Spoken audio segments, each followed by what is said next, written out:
Lil mit-tema tal-immigrazzjoni, il-Valletta Summit qed joffri wkoll il-mument opportun għal numru ta' laqgħat bilaterali bejn diversi mexxejja.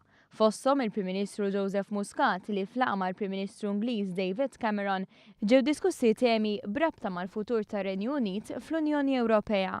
L-Ingilterra trid sigurtà ikbar għall-munita tagħha, inqas piżijiet fuq regolamenti eċċessivi u kontroll ikbar fuq l-immigrazzjoni u l-integrazzjoni fir-Renju Unit. Qed lil David Cameron dak li qed il-bieraħ fil-Parlament.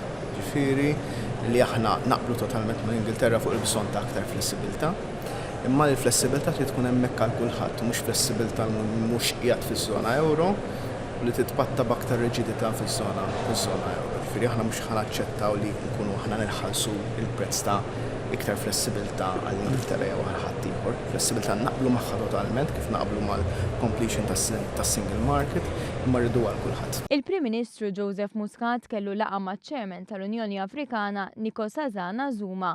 Laqa li fija esprima r-rieda li tissaħħaħ il-ħidma mal-Unjoni Afrikana sabiex jinstabbu soluzzjonijiet li jiswew ta' ġid għaż-żewġ kontinenti.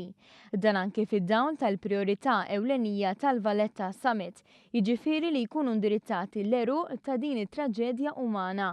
Fi kliem il-Prim Ministru, dan jista' jseħħ biss jekk l-Afrika tirrealizza il-potenzjal tagħha biex toffri futur prosperu liċ-ċittadini Afrikani.